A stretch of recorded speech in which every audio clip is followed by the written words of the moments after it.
வெள்ளை குதிரை ஏறி வரும் கருப்பசாமிதான், வெற்றி மாலை சூடி வரும் கருப்பசாமிதான்.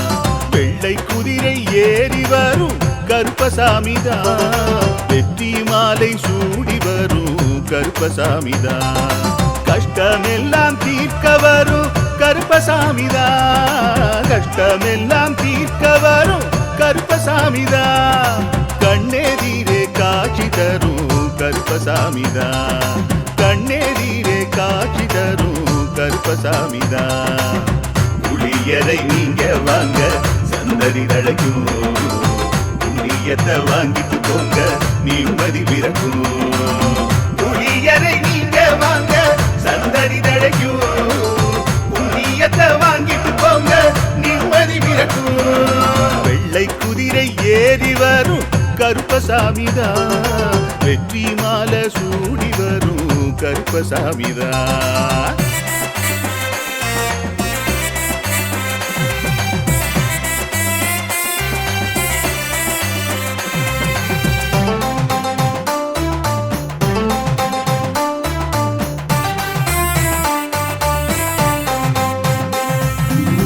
ராமரோட பரம்பரை தானே புளியரை கருப்பசாமி, ஐயப்பசாமி சித்தரோட அருள்வாக்கு.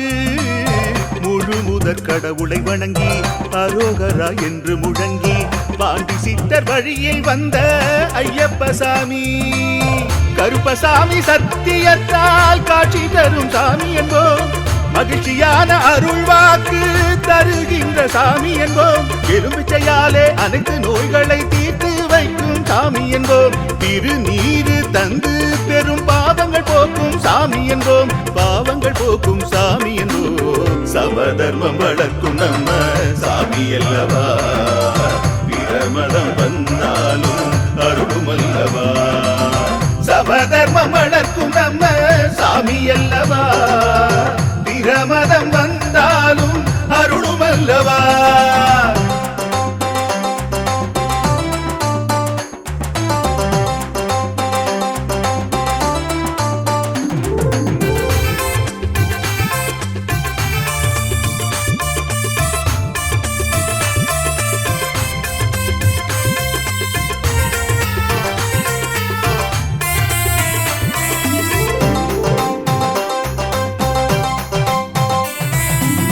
கட்டுமனை வீட்டுக்கிங்கே காவலாக இருப்பவராம், கட்டுமனை பூர்த்தியடைய ஆசி தருவார். கட்டு போட்டு நிறுத்தியதை கட்டுடைத்து அவரே தருவார், கட்டுப்பாடாய் வாழ்பவர் நெஞ்சில் குடியிருப்பார். மடியேந்தி வரம் கேட்டா மறுக்காம தருபவராம், மனதார வேண்டினாலே மறுகணமே வருபவராம். கற்பூர தீபம் ஏற்றினாலே ஒளியில் அவரே தெரிவாரே, கருப்பசாமி என்றே அழைத்தால் இதயம் முழுதும் நிறைவாரே, எதையும் முடித்து தருவாரே. புளியரை புண்ணிய பூமி நாமும் தொழுவோம், புளியரை கருப்பசாமி அருளை பெறுவோம். புளியரை புண்ணிய பூமி நாமும் தொழுவோம், புளியரை கருப்பசாமி அருளை பெறுவோம். வெள்ளை குதிரை ஏறி வரும் கருப்பசாமிதான், வெற்றி மாலை சூடி வரும் கருப்பசாமிதான். கஷ்டமெல்லாம் தீர்க்க வரும் கருப்பசாமிதான், கஷ்டமெல்லாம் தீர்க்க வரும் கருப்பசாமிதான். கண்ணெதிரே காட்சி தரும் கருப்பசாமிதான், கண்ணெதிரே காட்சி தரும் கருப்பசாமிதான். புளியரை நீங்க வாங்க சந்ததி தழைக்கும், புளியத்தை வாங்கிட்டு போங்க நிம்மதி பிறக்கும். புளியரை நீங்க வாங்க சந்ததி தழைக்கும், புண்ணியத்தை வாங்கிட்டு போங்க நிம்மதி பிறக்கும், நிம்மதி பிறக்கும்.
எண்ணங்கள் புனிதமாகி நீங்கள் அனைவரும் இந்த உலகில் ஆனந்தமாக வாழ வேண்டும்.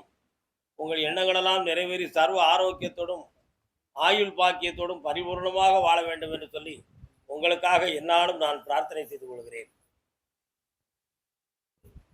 எப்பொழுதுமே குருமார்கள், அவதார புருஷர்கள், சான்றோர்கள், நல்லுள்ளம் உண்ட மாந்தர்கள் இவர்கள் அனைவருடைய எண்ணமே இறைவனுக்கு சமம் என்றுதான் நமக்கு வரலாறுகளும் புராண இதிகாசங்களும் கூறுகின்றது. அதைத்தான் வள்ளுவர் சூட்சமமாக அந்த எண்ணங்களும் அந்த உள்ளங்களும் எப்படி சக்தி வாய்ந்தது என்பதற்காக ஒரு திருக்குறளில் உணர்த்துகிறார். அல்லலுற்று அல்லலுற்று ஆற்றாது அழுத கண்ணீர் அன்றோ செல்வம் தேய்க்கும் படை என்றார் வள்ளுவர். அல்லலுற்று ஆற்றாது அழுத கண்ணீர் அன்றோ செல்வம் தேய்க்கும் படை. அல்லலுற்று என்பது ஒரு சாதாரணமான வார்த்தை தான். துன்பப்பட்டு என்பது உடலாலோ உள்ளத்தாலோ துன்பப்படுவதை அவர் துன்பம் என்று சொல்லுகிறார். இடையில ஒரு வார்த்தையை மிக அற்புதமாக உணர்த்தி விட்டார். ஆற்றாது அப்படின்னு ஒரு வார்த்தையை சொன்னார். அந்த ஒரு வார்த்தை தான் நம்மளை ரொம்ப சிந்திக்க வைக்கக்கூடிய வார்த்தை. ஆற்றாது என்றாலே தாங்க முடியாமல் என்பது பொருள். ஔவையார் சொல்லும் பொழுது ஒரு பாடல்ல சொல்லுவா, கொடிது கொடிது வறுமை கொடிது, அதனினும் கொடிது இளமையில் வறுமை கொடிது. முதிர்ந்தவங்க கூட ஒரு வாரத்து சாப்பாடை சாப்பிட்டுட்டு சீரணிக்காம போய் தூங்கிடுவான். ஆனா இளமையில இன்பமாக வாழ வேண்டும் என்று சொல்லி ஏங்கிக்கிட்டு இருக்கிறோம்னா அந்த மாதிரி கொடுமை அந்த உலகத்துல வேற எதுவுமே கிடையாது. அதைத்தான் சொல்றா, கொடிது கொடிது வறுமை கொடிது, அதனினும் கொடிது இளமையில் வறுமை கொடிது. இளமையில வறுமைனா என்னதெல்லாம் சொல்றாரு? வறுமை என்றால் இன்மை என்பது பொருள், இல்லாமை என்பது பொருள். நீங்க வறுமைனா பணம் இல்லாதது மட்டும்தான் அப்படின்னு நினைக்க கூடாது. இளமையில இன்பம் வேணும், அந்த இன்பம் இல்லைன்னா அது ஒரு வறுமை தான். இளமையில செல்வம் வேணும், ஏனென்றால் எதிர்காலத்தை காக்கிறதுக்கு தொழில் ஊக்கமும் செல்வம் வேணும், அது இல்லைன்னா அதுக்கு பேர் வறுமை தான். அதே இளமையில பொறுமையும் ஒரு அற்புதமான நிம்மதியும் வேணும், அந்த நிம்மதி இல்லைன்னா அதுக்கு பேரும் வறுமை தான். இல்லாமை என்பதற்கு பெயர் தான் வறுமை என்பது பொருளாகும். அதத்தான் ஔவையார் சொன்னா, இளமையில் வறுமை கொடிது. அடுத்த வார்த்தை சொல்றா, அதனினும் கொடிது அன்பில்லாத பெண்டீர். அன்பு பாசம் இல்லாத மனைவி, அவ கூட வாழ்வதில் ஒரு கொடிது. அதுக்கு அடுத்த வார்த்தை சொல்லுதான், அவர் கையினால் வாங்கி உண்ணும் அமுதமும் கொடிது. அப்படி அன்பில்லாத பொண்டாட்டி கையால வாங்கி சாப்பிடுறது அதை விட கொடிது. அதனினும் கொடிது ஆற்றோனார்க்கு ஒரு நோய். இந்த ஒரு வார்த்தைக்காக தான் அந்த அவையாரவே எடுத்தோம். ஆற்றோனார்க்கு தாங்க முடியாதவனுக்கு வரக்கூடிய நோய் கொடுமையானது. எப்படி? காய்ச்சல் வரும், குழந்தை உடலால தாங்க முடியாது, அது கொடுமையானது. அந்த காய்ச்சல் வந்தா உடம்புல வலிமை உள்ளவனுக்கு காய்ச்சல் வரும், அது கொடுமை இல்லை. அதை தீக்கிறதுக்கு நோய் வாங்கிறதுக்கு மருந்துக்கு பணம் இல்லைன்னா அது கொடிது. புரியுதா? ஆற்றோனாருக்கு ஒரு நோய். சதா காலகட்டமும் மருந்து போட்டுக்கிட்டே இருக்க வேண்டிய ஒரு நோய் இருக்கு, தொழுதாலும் போகாத அந்த நோய், அதுக்கு பேர் தொழு நோய். தொழுதாலும் போகாத நோய், ஆகையினால் அது தொழு நோய். அவனால தாங்க முடியாது, பணம் இல்லைன்னா அந்த மருந்தை போட முடியாது, பக்கத்துல ஆள் வரமாட்டான். யார் வருவா? தொழுநோய்க்காரனை பார்த்து நிற்கிறதுக்கு சொந்தக்காரர் இருப்பானா? பொண்டாட்டி கூட இருக்க மாட்டான். கொஞ்சம் மேனஸ் பார்த்தானா பொண்டாட்டி கூட இருக்க மாட்டான். உண்மையா? அதே சமயத்தில் நீ ஒரு 1,00,000 ரூபா உனக்கு தாரேன், என்னை பார்த்துக்கா, ஒரு 10 நாளைக்கு உனக்கு 1,00,000 தரேன்னு சொன்னா வாயும் கண்ணும் இருக்க மூடிக்கிட்டு மாஸ்கை போட்டுக்கிட்டு என்ன கையில கிளவுஸ் போட்டு தடை விடுறதுக்கும் மருந்து போடுறதுக்கும் ஆள் ரெடியா இருக்கு. அப்ப அவனுக்கு பணம் இல்லைன்னா அந்த நோய் கொடிது. ஆற்றோனாருக்கு ஒரு நோய் கொடிது. இப்படியெல்லாம் ஒவ்வொரு வார்த்தைகளுக்கும் ஒவ்வொரு பெரிய பெரிய அர்த்தங்களை ஔவையார் சொன்னது, திருவள்ளுவர் சொன்னது. இவைகளெல்லாம் நம்ம வாழ்க்கையில ரொம்ப முக்கியம். ஔவையார் பெண்பார் புலவி தான். ஆனா பெண்களை பற்றியே நிறைய பெண்களுக்கு தான் அவ புத்தி சொல்லியிருக்காங்க அந்த அம்மா ரொம்ப. ஏசி இடலின் இடாமையே நன்று. ஏசி இடலின் இடாமையே நன்று. எதிர் பேசும் மனையாளின் பேய் நன்று. இந்த வார்த்தையை நீங்க புரிஞ்சுக்கணும். ஒருத்தருக்கு கொடுக்கறத சாப்பாடோ ஒரு பொருளோ எதையும் கொடுக்கும் பொழுது உள்ளத்துக்குள்ள ஏசிக்கிட்டு கொடுக்கறத விட கொடுக்காமல் இருக்கிறது நன்று. எதிர் பேசும் மனையாளின் பேய் என்று புருத்தனை எதிர்த்து பேசக்கூடிய பொண்டாட்டியை விட இந்த உலகத்துல பேய் நல்லதுடான்ட்டான். அதான் எதிர் பேசும் மனையாளின் பேய் நன்று இந்த வார்த்தை. ஆனா அவ பெண்பார் புலவிதான். ஆனா பெண்ணுக்கே அந்த வார்த்தைகளை சொல்லுகிறாள். ஏன் அப்படி சொன்னாங்க அந்த அம்மா? 12ஆம் நூற்றாண்டு 11ஆம் நூற்றாண்டுல ஔவையார் ஆணா பெண்ணான்னு ஆராய்ச்சி பண்ணாங்க. ஏனென்றால் ஔவையார் கடைசியில் பலர்பால் விரைவிட்டு இரு வருது. இன்னு வந்தா ஆணு, இல்லு வந்தா பெண்ணு. இது இரு வருது, ஆணா பெண்ணா? இந்த ஆராய்ச்சி உங்களுக்கு எதுக்கு? அவங்க சொன்ன நீதி நெறியை நீங்க ஆராய்ச்சியே பண்ணுதீங்க. அவங்க நெறிய நன்னெறியை நீங்க ஆராய்ச்சியே பண்ணல. அதை போய் ஆராய்ச்சி பண்ணிட்டு இருக்கீங்க. பார்ப்போம். ஆனால் நீங்க சோழ சாம்ராஜ்யத்தின் சரித்திரத்தை எடுத்து பார்த்து விட்டீர்கள் என்றால் ஔவை என்பவள் ஒரு பெண் தான். சோழர் காலத்துல மலை வேடர்களுடைய குடும்பத்துல பிறந்தவா அந்த அம்மா. சோழ மன்னருக்கு ஒரு சாதாரணமான சோழ மன்னன் அன்னைக்கு அந்த காலத்துல பிற்கால சோழர்கள், அவங்க எல்லாம் முற்கால சோழர்கள். அங்க இருந்த ஒரு சாதாரணமான ஒரு தெய்வ பணியாளன் ஒருவனுக்கு ஔவையாரை பெண் பார்க்க போகணும்னு சொல்லி மறைவுல போய் பார்க்க போறாங்க. அப்போ ஔவையாருக்கு அவங்க தந்தையார்கள் இலைகளை பொறுத்து ஆடைகளாக தச்சு வச்சிருக்காங்க. இந்த பெண்ணை நான் கல்யாணம் முடிச்சுக்கிட்டு பண்ணாரு. யாரு? மாப்பிள்ளை. அந்த அம்மா சொல்லிச்சு, கல்யாணம்னா எனக்கு என்னன்னே தெரியாது. எனக்கு அப்படி ஒரு கனவுலையும் ஞானத்திலையும் எனக்கு வரலன்னு. ஏன்னா அந்த அம்மா பிறவிலே ஞானம் உள்ளவங்க. கல்யாணம் முடிச்சாச்சு. கல்யாணம் முடித்த உடனே மாப்பிள்ளை பக்கத்துல போனாரு. அந்த அம்மா முருகப்பெருமானாக காட்சி வந்துச்சு. காலில் விழுந்து நமஸ்காரம் பண்ணிட்டு, நீ மனைவி அல்ல, என் தாய் பராசக்தி அப்படின்னு சொல்லி கும்பிட்டு வந்தார். அவ தான் அவை. இப்ப அவ பெண் தாம்ங்கிறது உங்களுக்கு கன்ஃபார்ம் ஆயிருக்குமே இல்லையா? அதனால இது இங்கே அபிதான சிந்தாமணி என்னும் 2000 ஆண்டுகளுக்கு முன்பு உள்ள ஜாதியங்கள், மன்னராட்சி காலத்தில் இருந்த குலப்பிரிவுகள், இவைகள்லாம் எப்படி இருந்துச்சுங்கிற ஒரு விஷயத்துக்கு எடுத்துக்காட்டு அந்த அபிதான சிந்தாமணி என்னும் நூல். சுந்தரலிங்க முதலியார் அவர்கள் எழுதியது. ஹைகோர்ட் ஆர்டரோடு அந்த புத்தகம் வெளியே வந்துச்சு. 2200 ரூபா அந்த புத்தகம். அதுல இந்த சான்றுகள்லாம் நமக்கு இருக்கு. ஔவையார் சொன்ன நீதி நெறிகளில் இவ்வளவு பெரிய விளக்கம். அவங்க பெண்பார் புலவி. பெண்களுக்கு அவர் இட்ட கட்டளைகள் இந்த உலகத்திலே அதிகம்.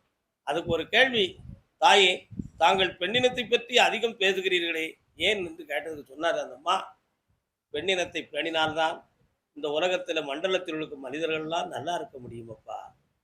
ஆகினால் பெண்ணினம் எப்பொழுதுமே பெண்மையுடனும் தன்மையுடனும் நன்மையுடனும் இருப்பதே நன்றென்றே பேணினேன் என்று சொன்னாள். குறைத்து சொல்லல. எவ்வளவு அழகா சொன்னாங்க. பெண்ணுக்கு நுண்ணறிவை வைத்தால் புவி பேணி வளர்த்திடும் ஈசன், பண்ணுக்குள்ளே சில மூடர் இந்த மாதர் அறிவை கெடுத்தார்னா. யாரு? எட்டயபுரத்து கவிஞன் மகாகவி சுப்பிரமணிய பாரதி. ஔவையார் சொன்ன வாக்க அவருடைய பாணியில சொன்னார். புரியுதா? அதை சொன்னார். அத மாதிரி அல்லலுற்று ஆற்றாது என்பதற்குரிய விளக்கம் தான் இத்தனை விஷயம் வந்திருக்கு. ஆற்றாதுன்னா தாங்க முடியாதவன். கண்ணகி தாங்க முடியாத துயரம், தாங்க முடியாத துன்பம், ஏற்க முடியாத ஒரு இழப்பு, அதுக்கு மன்னவனே ஒரு காரணமாக இருந்து விட்டான் என்று மணிமுடி சார்ந்து நெடுஞ்செழிய நீதி தவறாதது என்பது உணர்ந்த பின்பு கூட கண்ணைக்கு போய் வாக்காடினா, நெடுஞ்செழியா உன்னை குற்றமற்றவர் என்று நிரூபிப்பதற்காக 1000 கேள்வி இந்த சபையில் என்னை கேட்கிறாய். ஆனா உன் மனைவியின் கால் சிலம்பை தேடியவன் உண்மையிலே குற்றம் உள்ளவனா இல்லையா என்பதை என் கணவனை நீ கேட்டிருந்தால் ஒரு பெண்ணாகிய நான் உன்னை இன்று எதிர்த்து பேசியிருக்கவும் மாட்டேன், இச்சபையில் உன்னை குற்றவாளியாக காட்டியிருக்கவும் மாட்டேன் என்றாள். அப்போ மன்னர்கள் அவசரப்பட்டாங்க. அந்த அவசரம் தான் நெடுஞ்செழிய பாண்டிய மன்னனுடைய உயிருக்கே உல வச்சு. கண்ணகிக்கு தவறான ஒரு நிலைகளை இழைத்தவர் பொற்கொல்லரும் நெடுஞ்செழிய பாண்டியரும். அப்படி இருந்து அவள் மனது தாழவில்லை. என் கொதிக்கிற என் நெஞ்சே, என்னுடைய நெஞ்சில் ஏற்றிய இந்த தீயினுடைய ஒலி யார் ஏற்றினார்களோ அவர்களுடைய மனையில் பிடிக்கட்டும்னு சொல்லி மார்பை அத்து அப்படி வீசி எரிஞ்சிட்டான். பொற்கொல்லர் வீதியில உலையில தீ பிடிச்சுக்கிட்டு இருக்கும்போது அது போய் விழுந்து தீ சிதறி அப்படியெல்லாம் அந்த பகுதியே எரிஞ்சு போச்சு. அல்லலுற்று ஆற்றாது இந்த இடத்துல இந்த திருக்குறளை பாருங்கள். அல்லலுற்று ஆற்றாது அழுத கண்ணீர் அன்றோ செல்வம் தேய்க்கும் படை. பெரிய செல்வம், ஆணை, சேனை, படை, நாடு, அரசு, வெண்கொற்ற குடை, செங்கோல் எல்லாம் பிடித்திருந்தான் நெடுஞ்செழிய பாண்டியன். ஆனால் கண்ணகி சாதாரண ஒரு பெண்மணி. அவளுடைய கண்ணீர் அந்த நாட்டையே அழிச்சு விட்டது. யார் அதற்கு காரணமாக இருந்தார்கள்? அவர்கள் குடியெல்லாம் பிடித்து தீயாக எரிந்தது. அல்லலுற்று ஆற்றாது எழுத கண்ணீர் என்றோ செல்வம் தேய்க்கும் படை. வள்ளுவன் சும்மா அந்த குரலை சொல்லிட்டு போறாரு நினைக்கிறீங்களா?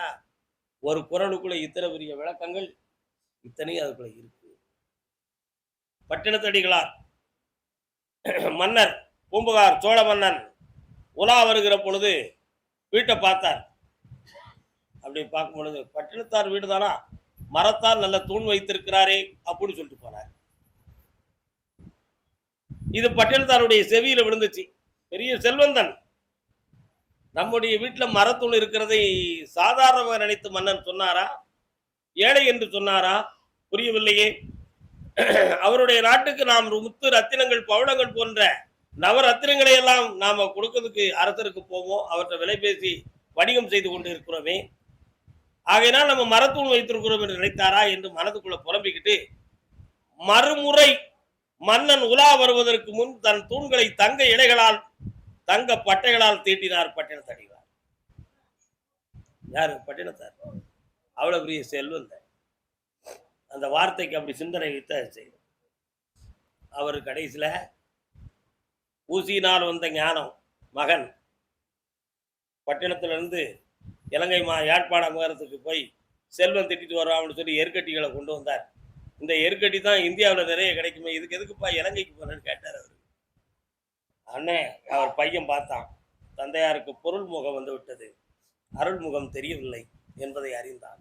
அவன் பையனா இருந்தால் செஞ்சிருப்பானா? அவன் சிவன். அதை அறிந்த தந்தையே, ஆராய்ந்து பார்த்தால் அறிவுக்கண் திறந்து விடுன்னு சொல்லிட்டு போயிட்டான். ஒரே வார்த்தை. எருக்கட்டி இங்க கிடைக்குமாடா, இதுக்கு யாழ்ப்பாணத்துக்கு போகணுமா அப்படின்னு கேட்ட ஒரு வார்த்தைக்கு சொன்னா தந்தையார்கிட்ட, தந்தையே ஆராய்ந்து பார்த்தால் அறிவுக்கண் திறக்கும்னு சொல்லிட்டு போயிட்டான். அம்மாவை பார்க்க போறோம்ட்டு போயிட்டார். என்னத்தை ஆராய்ந்து பார்க்க அப்படின்னு சொல்லி எருக்கட்டியை தூக்கி எரிஞ்சாரு. உடஞ்சிது. உள்ளுக்கு முத்து ரத்தினம் பவளம் நவ ரத்தினங்களை பூரா எருக்கட்டிகளை வச்சு தட்டி மறைச்சு கொண்டு வந்தார் பையன். ஆகா, என் மகன் ரொம்ப செல்வம் கொண்டு வந்துட்டான், அவன் எங்கன்னு தேடினார். முதல்ல எருக்கட்டியை பார்த்தோட எரிச்சது. உள்ள ரத்தினங்கள் முத்துக்கள் இருக்கணும்னு பாசம் பொத்துக்கிட்டு வந்துருச்சு. எங்க என் மகனை எங்கன்னு தேடினார். மனைவி இருக்க இடத்துக்கு போனார். எங்கே என் ஆசை மகன்? மகன் விளையாட சென்று விட்டார். உங்களுக்காக ஒரு பொருளை கொடுத்தார். என்ன கொடுத்தான்? ஒரு சிறிய பெட்டி கொடுத்தார். கண்ணாடி வைக்கிற பெட்டி மாதிரி, மரத்துல ஒரு சின்ன தேவமுதி பாக்ஸ் டப்பா மாதிரி மரத்துல செய்யப்பட்ட ஒரு சின்ன. இதுல எனக்கு என்ன வைத்திருக்க போறான்? தங்க இலைகள் கொண்டு வந்திருப்பானோ, தனி வைரம் கொண்டு வந்திருப்பானோ, தனிமுத்தும் ரத்தினங்களும் ஆணிமுத்தும் கொண்டு வந்திருப்பானோ என் மகன் என்று ஆசையோட எடுத்த அந்த பெட்டியை பார்த்தார். ஒரு ஓலை, ஊசி பொறுக்கிறதுக்கு ஓட்டை இருக்கும்ல, அது கூட அந்து போன ஒரு ஊசி. அதுல 4 எழுத்தும் அந்த ஓலையில குத்தி வச்சிருந்தது. பார்த்த உடனே அதிர்ச்சி அடைந்தார். ஊசியை எடுத்து காத்துல வச்சார்.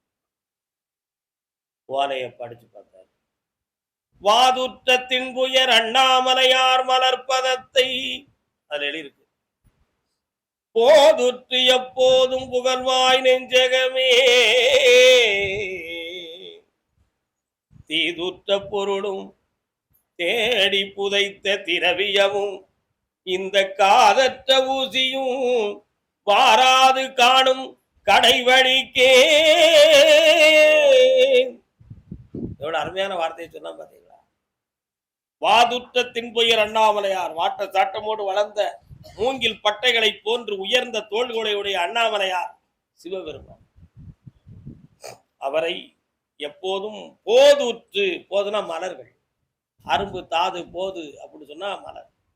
போதுற்று எப்போதும் புகழ்வாய் நெஞ்சகமே, பூவை போட்டு கும்பிடுறதுக்கு இல்லாம தீதுற்ற பொருளும் உன் உள்ளத்தையும் உணர்ச்சியும் தீய வழிகளை செலுத்துவதற்குன்னு ஒரு செல்வத்தை வச்சிருக்கியே, அந்த தீதுற்ற பொருளும் புதையில எங்கடா கிடைக்கும்னு தேடி புதைத்த திரவியமும் இதெல்லாம் இருந்தாலும் கடைசியில இந்த காதற்ற ஊசியும் வாராது நீ காணும் கடை வழிக்கு. நீ போற கடைசி பாதைக்கு இந்த ஊசியும் வராது, இந்த ஓலையும் வராது, துண்டும் வராது, துணியும் வராது. அப்படி இருக்கையில இவ்வளவு பெரிய செல்வம் என் மகன் கொண்டு வரலன்னு சொல்லி எரிச்சப்பட்டு அப்பா உடைத்து பார்த்தவுடனே உள்ளதை தெரிந்து பாதம் பொங்கிக்கிட்டு வந்துச்சே தந்தையே, இவைகளெல்லாம் இருந்து நீ என்ன செய்ய போறேன்னு சொல்லி ஒரு பாட்டு எழுதி வச்சு போயிட்டான். அதுக்கு கேட்டாரு, என் சிந்தைதனில் வந்தவன் செல்வனோ சிவனோ, எனக்கு சிந்திக்க வைத்தவன் என் மகனா சிவபெருமானே நீயா? என் செல்வனோ சிவனோ இவன் எந்தை யார் என்று சொல்ல உணர்த்தினாய். நான் தந்தையா நீ தந்தையான்னு என்னை சிந்திக்க வச்சுட்டியே மகனே. வார்த்தையை பார்த்து கூட நல்ல, என்னை அப்பான்னு நினைச்சியாடா இல்ல ஒன்னு அப்பான்னு சொல்லணும்னு நினைச்சியாடா? அவ்வளவு பெரிய வார்த்தையை சொல்லிட்டியே அப்பா. முந்திய கர்மம் எல்லாம் மூண்டெழுந்த போதும், முந்திய கர்மம் எல்லாம் மூண்டெழுந்து என் மூளையை கெடுத்துருச்சு மகனே.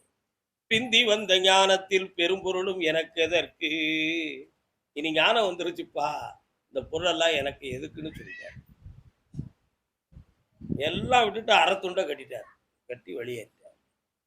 மனைவி புலம்புனா, சுவாமி என் தந்தையார் உங்களை பெரிதென்று நம்பி கட்டி கொடுத்து உங்களோட வாழ வைத்தார். என்னை அறகுறையில நீங்க விட்டுட்டு போயிட்டீங்கன்னா அது பாவம் அல்லவான்னு சொன்னார்.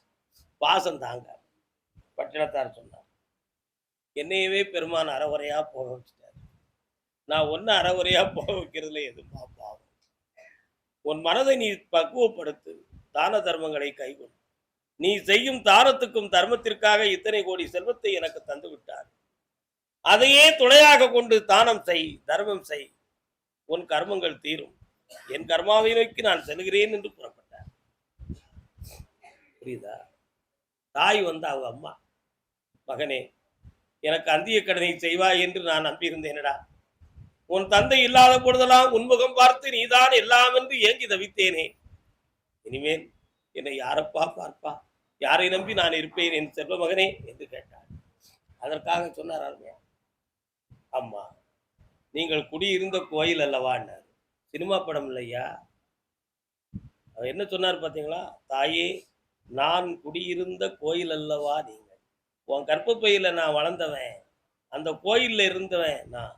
நீங்க என் கோயில் அல்லவா, ஒன்றும் தெரியாதது போல் நீங்கள் புலம்பலாமா? இந்த உலகத்தில் எத்தனை பிரிவை பார்த்திருப்பீர் நான் பிறப்பதற்கு முன்பு. எத்தனை துயரம் கண்டிருப்பீர், எத்தனை மரணம் கண்டிருப்பீர், எத்தனை பிறப்பு கண்டிருப்பீர், எத்தனை மங்களம் கண்டிருப்பீர். அதையெல்லாம் கண்ட பின்பும் நான் இறைவனை நோக்கி புறப்பட்டு போவதற்கு இந்த புறம்பல் தேவையா அம்மையே என்று கேட்டான். புரியுதா? அந்த வார்த்தையை கேட்டவனே தாய் அமைதி கொண்டார். எங்கிருந்தாலும் இந்த மகன் உன் ஈவக்கிரியை செய்ய வந்து விடுவேன், தயங்க வேண்டாம் என்று புறப்பட்டார். அந்த ஊர்ல ஒரு பெரிய செல்வந்த அவர் நினைச்சாரு, இவங்க இருக்கு பெய இத்தனை கோடி செல்வங்களையும் போட்டுட்டு ஆண்டியா போயிட்டான், பெரிய இவங்க நினைச்சுக்கிட்டு இருக்கான். இவன் என்ன பெரிய சாமியா, பெரிய சித்தனா, பக்தனா அப்படின்னு சொல்லி இவனை எல்லாரும் கும்பிடணுமா அப்படின்னு அவரை ரொம்ப ஏளனமா சொன்னான். பட்டினத்தார் அதுக்கு முகம் சாய்க்குது. ஒரே ஒரு வார்த்தை சொன்னார், காலம் கனிந்து விட்டால் நீ கனியாகி விடுவாயப்பா, நான் யார் என்றும் புரிந்து கொள்வாய். எனக்குள் ஈசன் வந்த பிறகு இத்தனை வார்த்தைகளையும் நான் கேட்கிறேன் என்று நினைத்தாயா? என் செவிப்புலன் வாயிலாக அவன் இருந்து கேட்டுக்கொண்டிருக்கிறான். நீ சொல்லுகின்ற வருத்தங்களை என் உணர்வுகள் வருத்தப்படுகிறது என்று நினைத்தாயா? என் ஆன்மாவில் அவன் அருளிருந்து உணர்கிறது என்பதை நீ புரிந்து கொள்வாய். என்னுடைய மனம் மகிழ்ச்சி அடைவதற்கு காரணமாக இருந்தால் ஈசன் மகிழ்கிறான் என்பதை நான் உணர்கிறேன். என் மனம் புண்படுகிறது என்றால் அவன் புண்படுகிறான் என்று நான் புரிந்து கொண்டேன். ஆகையினால் என்னுடைய எரிச்சலும் என்னுடைய உணர்த்தலும் உன்னை புரிய வைக்கும். கால வரும் காத்திருப்பா என்று போய்விட்டார். கடைசியில் என்னாச்சு? அந்த மகானை குறை சொன்னவன் குஷ்டரோகம் வந்து கைகால் விளங்காம போய் வேதனைப்பட்டு கடைசியில உருண்டு உருண்டு வந்து அவருடைய ஆசையை பெற்று மீண்டும் மனிதனானான். அப்பொழுதுதான் சொன்னார், புலநடக்கம் உடையோரை புண்படுத்தாதே. ஐம்புலன்களை அடக்கி ஆண்டவனை தஞ்சம் இருக்கிற ஒரு பக்தனை புண்படுத்தாத, அது உனக்கு சாபமா வந்து முடியும். அவர்களுடைய எரிச்சல் உன்னை எப்படியாவது எரித்து விடும்னு சொன்னார். அவருடைய எரிச்சல் உன்னை எப்படியாவது எரித்துடும். ஆண்டியின் கோலத்தோடு இருக்கிறான் என்று நினைத்து நீ அவமானப்படுத்தாதே, அவனுடைய அழுகை உன் குடும்பத்தை அழித்து விடுங்கிறத உணர்த்தணும். இப்படியெல்லாம் துறவு கொண்டவர்களை, பக்தர்களை, சித்தர்களை, யோகியர்களை வருத்தப்பட வைக்கக்கூடியவனுக்கு சாபம் இருக்கு. அந்த சாபத்தினால்தான் அந்த நிலை நடக்குங்கிறது தான் இப்படி இவருடைய வாழ்க்கையில வந்து பட்டணத்தார் வாழ்க்கையில நடந்து சொன்னாங்க. புரியுதா? அதனால எல்லா சித்தர்களும் யோகியர்களும் இந்த உலகத்தில் மாபெரும் சக்தியையும் முக்தியையும் பெற்றுதான் வாழ்ந்து கொண்டு இருக்கிறார்கள். அருளாளராக இருந்தாலும் சரி, சித்தராக இருந்தாலும் சரி, பக்தராக இருந்தாலும் சரி. எப்பொழுது அதுக்கு தான் நம்ம மகாகவி காளிதாசல ஐயா கண்ணதாசன் அவர்கள் ஒரு பாடல்ல ஒரு அடியில உணர்த்துவார். ஊருக்கு கதை சொல்வோன் உள்ளத்தை வதை செய்தால் சீர்பெரும் கவி வாடுமே, மகனே தெய்வத்தின் முகம் வாடுமே. அந்த வார்த்தையை பாருங்க. ஊருக்கெல்லாம் நல்வழி சொல்லி வரக்கூடிய பக்தர்களுக்கும் மக்களுக்கும் நல்வழிப்படுத்திக்கிட்டு இருக்கிறவரை நீ போய் மனவாட வச்சனா, சீர்பெரும் சான்றோர்கள் சொன்ன எழுதிய சரித்திரமே உன்னை இகழும். அவனுடைய வருத்தம், அந்த ஊருக்கு கதை சொல்லி நல்வழியை காட்டுகின்ற ஒரு தெய்வீகமானவன் உள்ளம் வருத்தப்பட்டால் தெய்வத்தின் முகமே வாடும்னு சொன்னான். மகாகவி காளிதாசருடைய விஷயத்துக்கு சொல்லலாம்.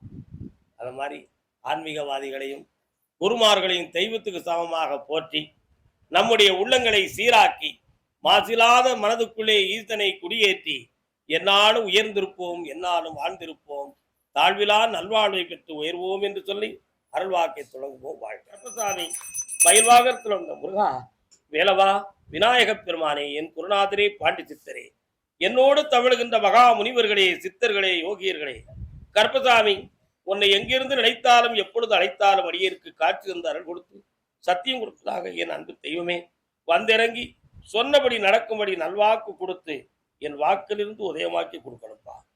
பட்டினத்தார் திருவடிகளுக்கு 1000 கோடி வாழ்த்து. முதல் உத்தரவு, சிவகங்கை. உன்னுடைய கட்டுமனைக்கு நான் போனேன்.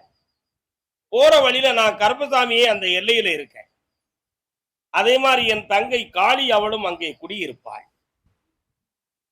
ஆனா உன்னுடைய மனைக்குள்ள நான் போன உடனே 7 ஆண்டு காலங்கள் நீ உழைத்த முதலெல்லாம் வீணாகி போட்டது.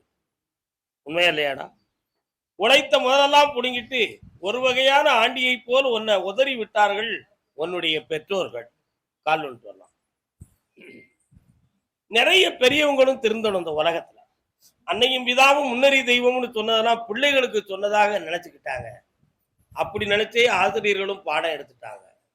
அதனால பிள்ளைகளே, நீங்களெல்லாம் அன்னையும் பிதாவும் முன்னறி தெய்வம்னு நினைங்க அப்படின்னு பிள்ளைகளுக்கு சொல்லிட்டாங்க. ஆனா உண்மையிலே ஔவையார் பிள்ளைகளுக்கு சொல்லல, அன்னையும் பிதாவும் முன்னறி தெய்வம் என்று தாயும் தந்தையும் தெய்வமாக பிள்ளைகள் நினைக்கக்கூடிய அளவுக்கு பெரியவங்க நடக்கன்னு சொன்னாங்க. புரியுதா? பிள்ளைகள் அப்படி நினைக்கக்கூடிய அளவுக்கு பெரியவங்க நடந்துக்காங்க அப்படின்னு ஔவையார் அம்மா சொல்லுச்சு. இதுதான் உண்மை. ஆனா நம்ம என்ன நினைச்சிட்டோம், பிள்ளைகளே நீங்க செய்யுங்க, நான் கிளம்பாமேன், அப்பனை கும்பிடு, நான் உனக்கு துரோகம் செய்வேன், ஆத்தாளை கும்பிடு, 4 பிள்ளை பெற்றுருவேன், ஒரு பிள்ளைய மட்டும் நான் காப்பாத்துவேன், 3 பிள்ளைய பத்தி நான் கவலைப்பட மாட்டேன், சொத்தை கூடுதல் எழுதி கொடுப்பேன். அதனால எந்த மகன் கும்பிடுவான்?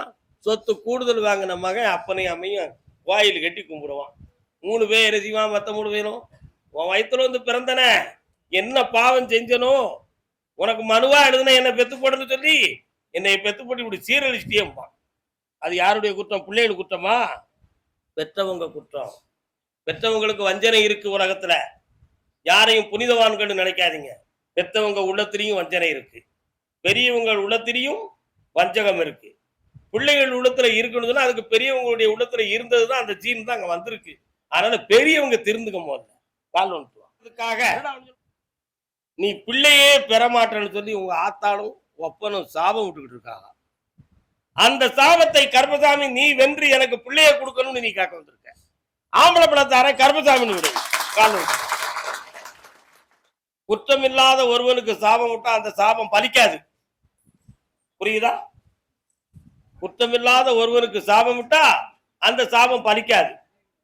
குற்றம் செய்து அந்த குற்றத்தால் பாதிக்கப்பட்ட ஒருவன் வேதனைப்பட்டு சவிச்சாமனா அந்த சாபம் பலிக்கும். இதுதான் உண்மை. உங்க ஆத்தா உங்க அப்பன் செஞ்ச சாபம் பலிக்காது. என் வாக்கு பலிக்கும். கருப்பசாமி வந்து பிறப்பான். விடுறா, வெற்றி உண்டு. குழந்தை பிறந்தாச்சு, சந்தோஷமா இரு, செல்வாக்காரு, கடன் படாத, வீடு வாசல் கட்டி புண்ணியமா இருந்துக்கா மகனே, ஐஸ்வர்யமா இருக்கலாம். சந்தோஷம். கருப்பசாமிக்கு கருப்பசாமிக்கு. அதே சிவகங்கை தொழிலால் பாதிக்கப்பட்டவர் யாரப்பா? தொண்டைமான், திருச்சி தொண்டைமான் புதுக்கோட்டை. சரியா? இன்னும் ஆள் இருக்க, வரணுமே.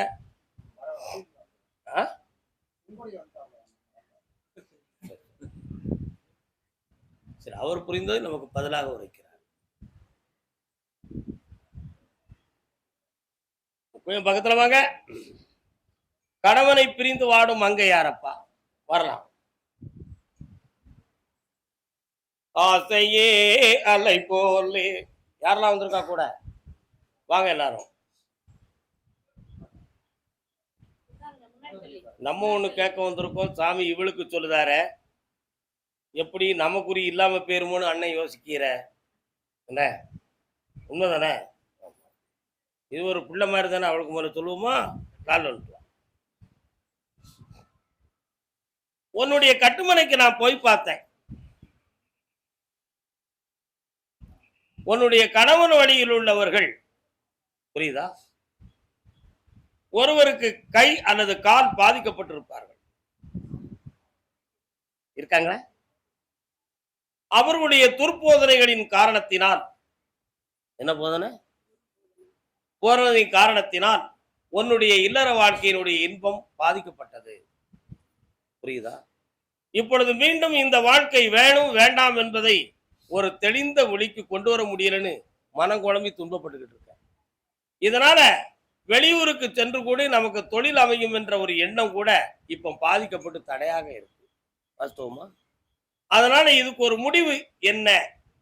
நான் அவர் வேணும்னு நினைச்சா அவர் வந்துருவாரா, அல்லது அவருடைய உள்ளத்தின் ஆழம் என்ன என்பது எனக்கு தெரியணுமே என்பது உன்னுடைய கேள்வி. கால் ஒன்று. காதலை மகிழ்வோடு மாநிலம் கொண்டாடுதே கண்ணே. அவனுடைய உள்ளத்தை போய் நான் பார்த்தேன். அவன் உன்னை குற்றவாளியாகவே கருதுகிறான். அவன் மனம் உண்மையிலேயே குற்றவாளின்னு சொல்லுதே, அந்த குற்றத்துக்கு இவளுக்கு இலக்கணம் உண்டான்னு கேட்டேன். அப்படி இல்லை. ஆனா பிடிவாதமான குணம் ஒன்றை மட்டும் வைத்துக்கொண்டு அவனுடைய மனதை அவன் திருப்பிக்கிட்டான். வாஸ்தவமா? அதனால இவளை இப்படி உதச்சி தள்ளிடுவோம்ங்கிற நோக்கத்துல குழப்பமடைந்து கொண்டு இருக்கிறார்கள். 3 மாதங்களுக்கு பின்பு அவருடைய மனம் திருந்தும், உன்னை ஏற்பார்கள். அந்த வாழ்க்கையை நான் பூட்டி வைக்கிறேன். அது போதும்ல உனக்கு? என்னம்மா? கால் வந்துட்டு நல்ல பிள்ளை தங்கம். இந்தா மகனே, உன் உள்ளம் கோணாம உன்னை வாழ வச்சு தாரேன். பாப்பா இந்தா, என்னாலும் உயர்ந்திருப்பாய், ஆனந்தம் அடைவாய். நீங்க 2 கால் வந்துட்டு வாங்க.